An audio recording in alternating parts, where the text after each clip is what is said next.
Diplomats are the gardeners of international relations. They tend shoots of trust until they blossom. Today's episode is special because we have not one, but two diplomats representing the Russian Federation. First, we have the first secretary and director of the Russian House, Mr. Anton Maslov. And then we have the third secretary and press secretary, Mr. Alexander Ivashev. Hello, our pleasure to be here. Thank you. With 7 decades of good relations between Russia and Nepal, one of the unique aspects about our relations would most likely be the Russian Center of Science and Culture that was established back in 1979 and acts as a bridge to promote relationships between the people of Russia and Nepal. But how does it exactly work? How does it achieve this in practice? Is it something only limited to a certain age group, or is it something just for people who want to be qualified to speak Russian? Could you elaborate a bit on that, Mr. Anton? Yes, to answer your question shortly is about what's the functional and how does it work since 1979 is there is only one question thanks to the people of Nepal. Thanks to our good relation and friendship since the establishment of our diplomatic relations between our countries. And we've always felt this interest towards our culture, towards our country. We've always felt this warm, friendly approach to our activities in Nepal. And as a result, it's a pleasure to do these activities. And they include cultural exchanges, various cultural programs with different collectives coming from Russia to Nepal, as well as our interest in bringing some Nepali artists to Russia as well. And about the student exchanges, about educational cooperation, all aspects that include the culture in general, even tourism, is very well developed between our countries in recent years. And as for the age groups, we arrange various forms of involvement of the audience in our activities. We are ready to show cartoons to the kindergarten kids. We are ready to have some lessons in schools with pre-graduate or postgraduate students already. And we have very tight contacts with the graduates from preliminary Soviet universities, nowadays from the Russian universities. And like you've mentioned, it's about 70 years of diplomatic relations. So you can imagine that the oldest person who visits Russian House is over 70. Yes. Well, recently there was a film festival, I believe, where people could explore Russian cinematic universes. There are also art exhibits, I believe. Would you say that these help promote Russian culture as much as it helps Nepali people explore their opportunities to explore art in general? Yes, for sure. Otherwise, we wouldn't do that. Yes. I Would you think say that these artworks and film festivals also explore Russian history? of course, there is no culture without history. There is no history without culture. So anyway, if you interfere with one, you get to know the other aspect as well. I would like to point out about the exhibition and the film festivals that these are good examples because these our activities are organized mutually with local establishments, with local activists, and it gives us a special pride to help appear some new Nepali names or in Kathmandu, in Nepal, because the main aim is not to promote, but to establish and to support It's not about trying to put something instead of. Yes. It's It's about more of a collaboration. exactly, that's Yes. right. Well, speaking of collaborations and knowing Russia's history, how early 20th century Russian finance minister Sergei Witt had improved Russian industrialization with the help of railways. We know that Russia is very interested and for a while now in expansion of rail services in Nepal. For example, the Kathmandu Metro project. Mr. Alexander, in particular, I wanted to ask you, what would the collaboration look like between Russia and Nepal if we were to work on the railway services in Nepal? Well, thank you for your question. But before I start, let me give a very, very short introduction. And today we are wearing some specific symbols. You can see it. So we're wearing actually St. George ribbons, and I want to briefly make a small tribute to this symbolics. Actually, this year commemorates, this year marks the 80th anniversary of the victory in the Great Patriotic War, when the Soviet Union actually fought Nazis and won in this war. And it's a very, very special day for every Russian, for us in particular, because if you take any Russian family, everybody has the family member who either fought or helped the soldiers during the Great Patriotic War, and it's our case as well. And this symbol commemorates the memory of the fallen soldiers and their families. So yes, it's I thought I find it my honor to mention that. But Yes. back to your question. Well, as for the railway industries and as for the other types of cooperation, of course, Russia and Nepal has a huge potential for mutually beneficial cooperation and relations and other types of ties. And definitely Russia is eager to help Nepal in many fields, including railway services. Nepal is a beautiful country which has very, very promising population, very promising specialists, and its unique geographical position is a very, very special bonus to everything that I have mentioned. And Russia is looking for cooperation, but just like always, we need some requests, we need some moves from the Nepali side as well. And there are many of them, of course. The work is going on, the press is going on. It's in the process, yeah, to be more specific. Well, I hope that we will witness the new era of the Russian-Nepali cooperation, including the railway field. Well, development of railways would be a collaboration. And what is collaboration without mutual respect and understanding? One has to ask a question with regards to such collaboration. How does Russia truly benefit from the development of railways and other projects in Nepal? Well, it's all about the business. It's all about the mutually beneficial ground for that. Russian companies are very experienced. They have many skillful specialists, and these specialists can gain additional experience here in Nepal. Yes. And Russia's economy will benefit from some international trade issues that will be developed from the projects that you have mentioned. I think that it works this way. Well, just like I said before, the work is going on, the process is going on, and at the moment we are in the moment of preliminary discussions. There are many more talks to be held between the government of Russia and government of Nepal, but it's still a plan.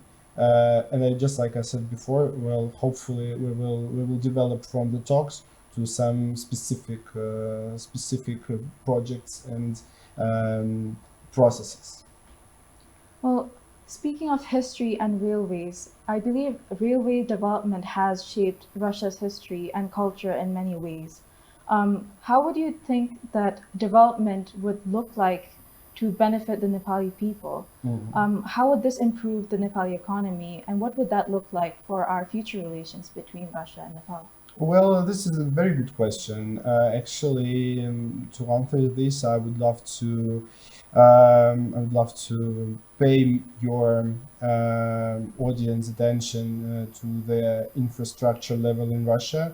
As you probably know, Russia has a high level infrastructure, which benefits all types of the Russian society, wealthy people, students, those who are only in the beginning of their careers, Yes. and so on and so on. So it's pretty much universal. It doesn't work the way when only poor people can use public transport or something. In Russian infrastructure, I'm talking not about public transport, of course, I'm talking about various kinds of infrastructure. And so, just like I said, Russian infrastructure benefits all the Russian society, and so that is the answer.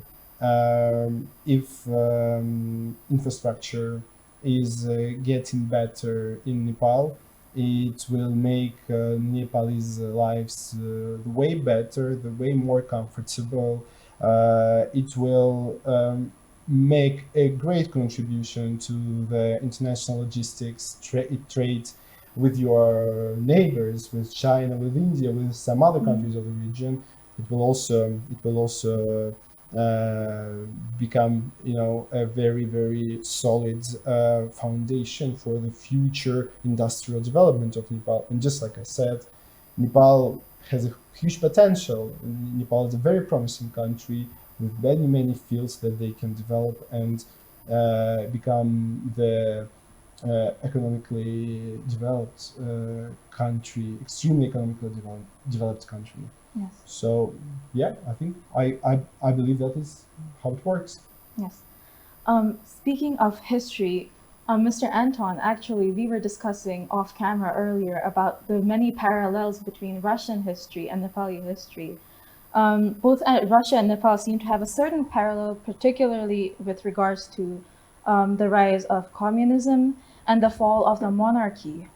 Just like how the Romanovs are venerated as icons in churches and publications in Russia, similarly, the Shah dynasty in Nepal is also venerated. And they put their deep faith and belief in particularly Mr. Gyanendra Shah, the former king. As you know, recently we've had rise in the support for the monarchy to bring it back. Hypothetically speaking, if there was a rise in a movement similar to here in Russia to bring back a czar, how would the Russian government react to this? And would this actually be a possibility at all? Bringing back a monarchy in a modern world? There are such moods in Russian society. They occur from time to time. Yes. And they never rise to any kind of some loud voices or some actual actions for restoring it or for putting it into exactly a monarchistic way. In the beginning of the 90s, after the collapse of the Soviet Union, Yes. it was a very popular mood because the country was choosing where to go, how to go, and so on. And still, even in those times, Russia did not return to the monarchy because it's the situation of development. Any person, any country, any event in history can never go back. It can only go forth with the time. Yes. So we, as a Russian Federation, as a new country, newly appeared on the map, we decided to use the experience. Nobody cuts you off from your history, nobody cuts you off from your traditions. Yes. You may call yourself differently, but you still have your ancestors with you and their wisdom and their mistakes as well. Yeah. Yes. So with these all luggage, we entered the 21st century as a new country. So if, like you say, hypothetically, there are any kinds of moods rising in Russia in a more a level of more public attention, Yes. then I'm sure that as a new country, as a new democratic country, these questions will be solved democratically, only in democratic ways. Yes. And yeah, if you don't mind, I will add a few points. Well, to be more specific, I will add just one point. Russians are strong together. That is the main idea of our national unity. Yes. We don't have any division within the Russian society. I know how it sounds like, but I'm just saying how No, it I'm works. very familiar with that idea because in Nepal we have a saying, unity in Absolutely. diversity. Absolutely, Yes. absolutely. So the same. The whole point is there is two of us instead of one. Only proves that we feel more confident. Yeah, and Yes. regarding what you said, that what makes our countries very similar to each other, because we also have many ethnic groups and many people of different religion, different Yes. culture, but we are strong together, Yes. and that's the main point. That is certainly a wonderful concept that we share between our countries. Definitely. What would your opinions be with regards to the monarchy? Specifically, if the monarchy were to come back in Nepal, what would relations between Russia and Nepal look like from then forth? Well, if you don't mind, I don't really find it necessary to speak on this particular topic because monarchy and other issues of the Nepali politics is the internal business of Nepali people, and we are not in the position to somehow evaluate that. Yes. Russian government respects their counterparts from the Nepali government. Nepali nation is the friendly nation for Russia, and we are extremely friendly towards your country, your country, just like I said before, is a beautiful country with so many diversity in it, and I don't think that speaking about monarchy will somehow be useful in this context. So Yes. that is my comment. This is my position. I think Mr. Anton quite supports me, right? Completely, yes. It's a kind of an abstract. Yes. What would you do if tomorrow rain goes? Yes. Well, essentially, what I took away from that would mean that Russian relations with Nepal wouldn't change that much regardless of the situation in Nepal. They would still show their continued support. Yeah, well, Russia is extremely friendly towards Nepal, and that will always be the case. Always be the case. Well, speaking of Russian support, Russian Ambassador Novikov said that Russia realizes the critical importance of food and energy security for Nepal and supports our desire to ensure stable imports of energy resources, fertilizers, and other agricultural products. On the other hand, we have recently had a bit of a slight conflict. Former UN Assistant Secretary General Kul Chandra Gautam praised Nepal's vote in the UNGA, saying that he was proud of Nepal's vote, defending the territorial integrity and sovereignty of Ukraine and condemning Russian invasion. Despite our vote, would Russia still be willing to maintain and expand trade with Nepal? Yeah, well, first of all, I would like to point out one word that you have mentioned. You said the word invasion, which is actually not.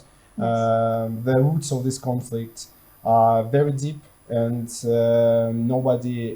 international society, many people in the international society, they don't want to to examine the case, to explore why it started, why the special military operation was launched. Nobody wants to learn how it started and what are the roots. But yes, as for your question, yeah, well, this is not invasion, definitely, and the first and the foremost, actually, Russia respects Nepali diplomats. Nepali diplomats are high level professionals. I witness it literally every day during my communication with them. They are very professional guys, and I have no doubt in their approach to the international global politics. But as for their decision to support the aforementioned resolution, well, we understand one thing. We understand that that there are many pressure coming from the states Yes. that are not so friendly towards Russia, and we totally understand that. But we must work on. We must continue our cooperation, and I don't think that this detail will be very problematic. So I believe that relations between Russia and Nepal will improve eventually, although it's already good. It's already on a very good level. So what I take away from this is, in Russia's eyes, Nepal is still a very neutral nation. Yeah, absolutely. I'm very happy that you have mentioned that. Well, we consider Nepal as the neutral state, as the country who sticks to the Panchashila principle, and I think that non-alignment and neutrality must be the key factors, key points of the Nepali foreign policy. And we believe that Nepal will stick to them in future, and we hope so.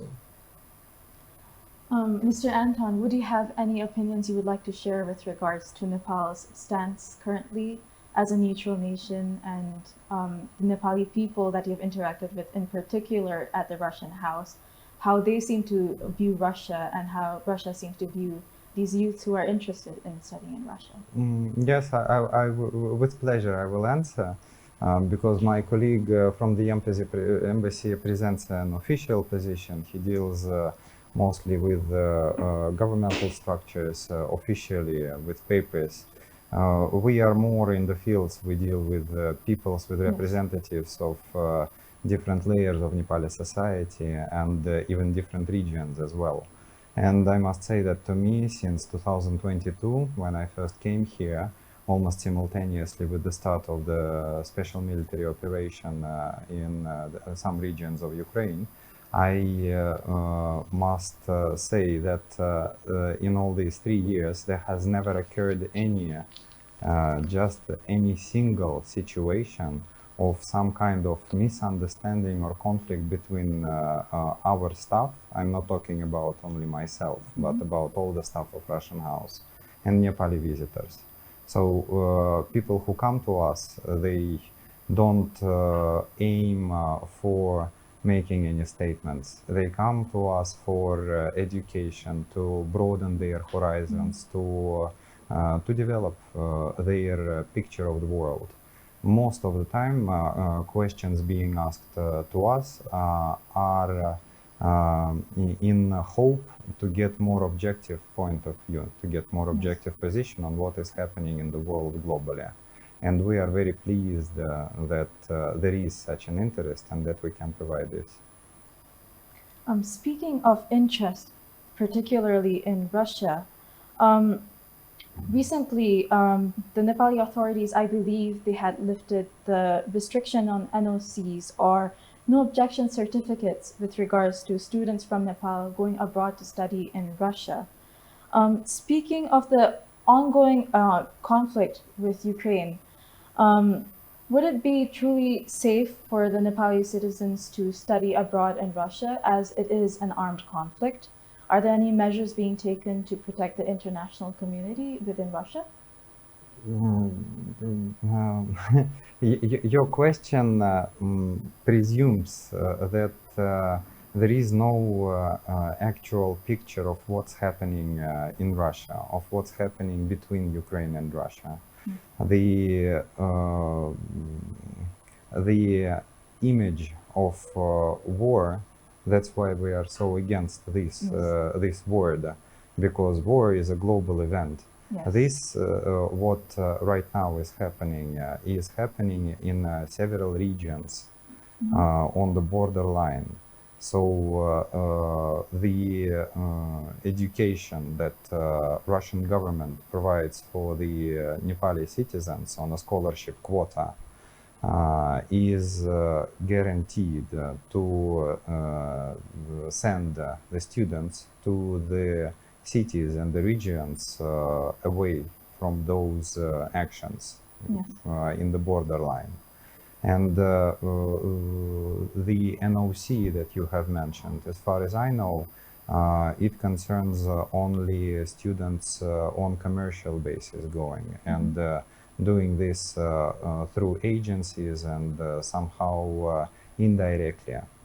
Us, Russian House, being an official distributor of the scholarship quota provided by Russian government, and I have to underline it, that it's not a free scholarship. It's a scholarship which Russian government pays for. So all 4, 5, 3, 2 years, depending on the program that the student or candidate chooses, this is being paid by the Russian government for the development of the country. And those students who are selected officially by Russian House, thanks to the cooperation with the embassy and their official channels, we are keeping in touch and keeping informed the Nepali Ministry of Education through Ministry of Foreign Affairs. So all of these processes and procedures about our 40 places scholarship quota for Nepal yearly, we manage officially with local official structures.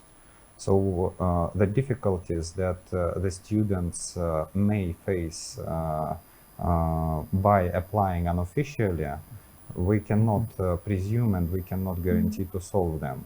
But if they come to us, then we can be sure that we will communicate to the Ministry of Education about all the necessary procedures to leave the country and to come back as a specialist. Well, and actually, I would love to take this opportunity to pay your attention to the several facts of the current conflict that is going on. Well, you asked if the Nepali students and any other members of the international society are safe. Well, they are safe in Russia because Russian government does its best to provide them with all the necessary safety measures. But there's one thing, and the thing is that Ukrainian armed forces, they, on a daily basis, they attack civilians, which I find totally insane. Well, probably you've heard that your colleagues, Russian colleagues from the journalist community, were murdered by the Ukrainian armed forces, although they had the special access and they had special access to highlighting the events on the battle line, but they were murdered. And Ukrainians on a daily basis attack houses, blocks of flats, some other enterprises that are not even connected with any military infrastructure or anything. Is that okay? I mean, I don't find it's okay. But again, yeah, it's totally not. But again, international community, they spread, and the international community, I mean, not by saying international community, I mean pro-Ukrainian Western propaganda, who spread many fakes and actually publish a lot of news about how it's not safe in Russia and so on and so on and so on. But actually, yeah, it's fake. Those are the fakes. So yeah. You speak that of protection of the international community. In particular, the Nepali citizens are very concerned with regards to the safety of Nepali individuals already in Russia. According to the CNN, Russia has recruited as many as 15,000 Nepali people to fight in its ongoing conflict in Ukraine. Nepal historically has sent its army out to support various nations. However, the government does not recognize this as an official enlistment of the military. Correct me if I'm wrong, but I believe there are about 44 of the Nepali citizens who have been killed in action, and while 6 have been captured and are still captured as prisoners of war in Ukraine. Yeah, well, the topic that you have touched upon is extremely complicated.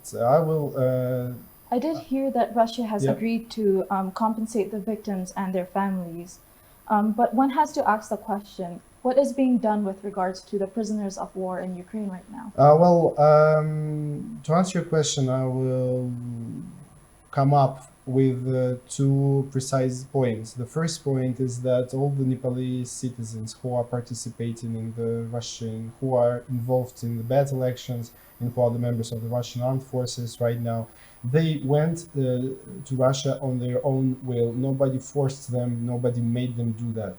They went there because they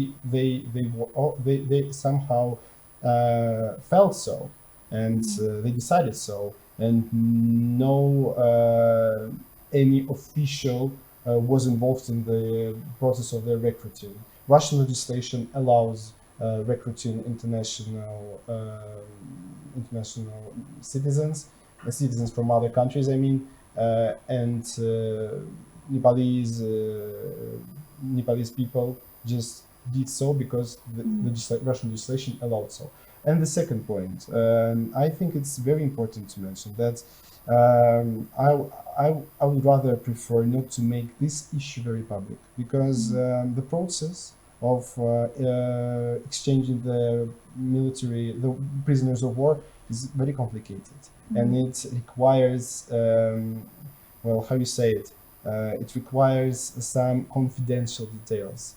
And if we discuss it publicly, it can harm it, you know. So that's why this part of the interview, I think it's not the good thing to discuss, because again, it can slow down the process. It can, it can add some obstacles for the general success of this mission.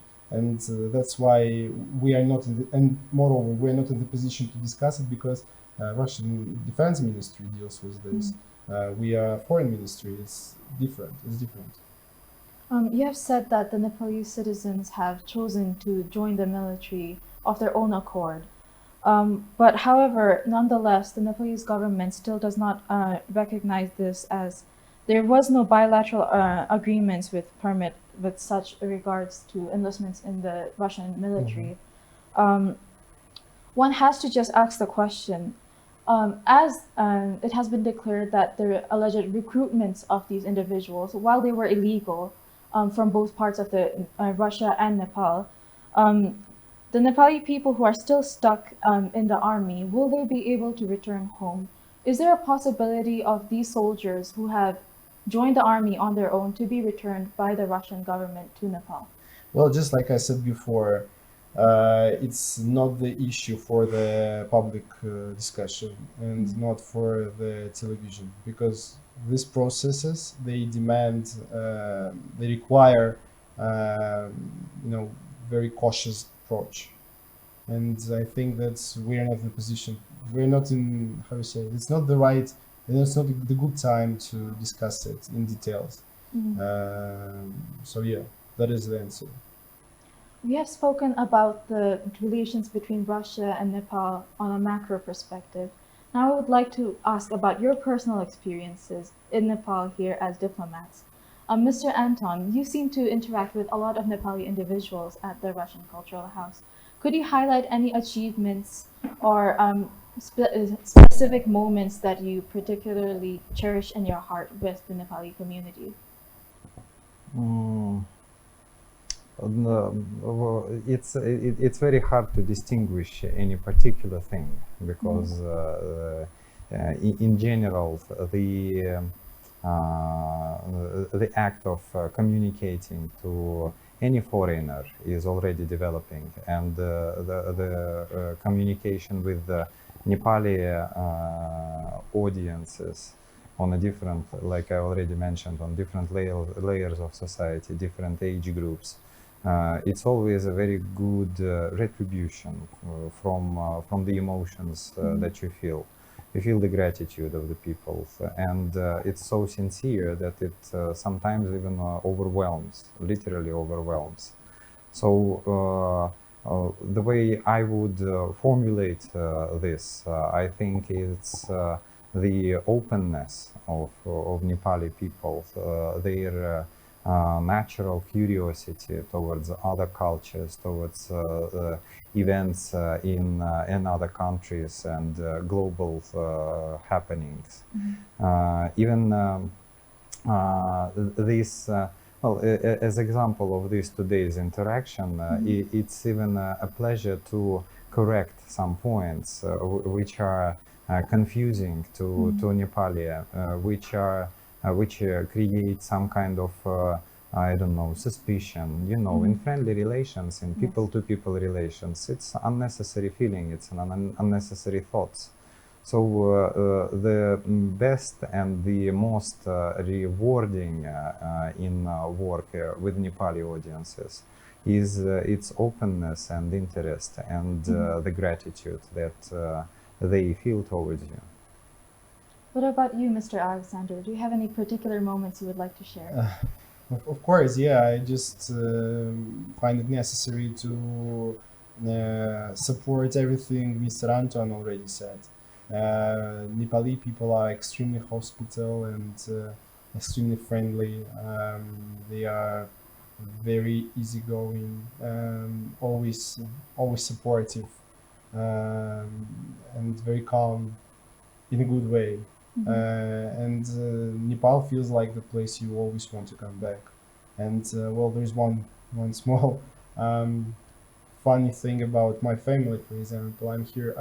I live here with my wife and my son. My son is 17 months old only, and actually he came here when he was 3 months old, and now he spends the vast majority of his life in Nepal, not in Russia. So I think that when he grows up, it will be a very good memory for him that he spent early period of his childhood in such a beautiful country as Nepal, and in such a beautiful city as Kathmandu. Well, thank you for sharing such a precious you. moment with us. Thank you for having us. Our audience would actually like to request you one thing. One of our audience knew about your appearance on today's episode, and they had made a request to ask the both of you to say something in Nepali. If you would like to share anything that you know. In Nepali. Yes. Any words at all that you have learned over your stay here? I will go for the line in the national anthem of Nepal. Chaya Chaya Nepala. Jaya Jaya Jaya Nepala. Sorry for my pronunciation. Jaya Jaya Nepala. Shubha dia. Namaste, Danibar. We have enough words. It's very hard to put them together when you are in Nepali society. But of course, it's very interesting to comprehend the people even through the language. So even though we are so far away, the Russian language also comes from Sanskrit roots. So there are even some words which sound familiar or even mean same things with exactly the same phonetics. And I'd like to add to Alexander's perception of Nepali. The way he described them, they seem to be like very calm, peaceful, and all this. I just wanted to point out that the main enjoyment of our activities is that we regularly organize some interactions with the local audience. Just recently we had a football match with Nepali participants of World Youth Festival in Sochi. So these interactions they also show that Nepali are challenging, that they are very non-aggressively, but still very demanding for the win. They are able for putting the aim and reaching it together. You know, anything that a sport game teaches. And I see a lot of sports in local schools, not only football. There are volleyball playgrounds, basketball playgrounds. We deal for a very long time with the chess association. So these kind of varieties as well, they help make work more interesting, more interactive. And like we started, from what we started, this all thanks to Nepali audience. So thanks Nepali for Nepal. For my final question, I would like to ask, do you have any messages or comments you would like to give to the youths watching this episode today? Well, you go first. Check your sources. Make sure that everything that happens around you, you can understand not only from one source of information, gather as much information as possible, come to your own conclusion, and go on. You can change the future and the country. Well, my message will be, don't be scared. The world is your oyster. And I think that's pretty much it. Thank you, Mr. Alexander, Mr. Anton, for contributing your words to Words for Tomorrow. As a small token of appreciation, we would like to give you a sort of gift. Can we stand up? Oh, Or it's all right like this? Thank you. Thank you very Anuricca. much. Thank you very much. Our show's motto is Ad Meliora, which means towards a brighter future. With this, we hope that we move towards a brighter future. Thank you very much. Thank you very much. Show it to me.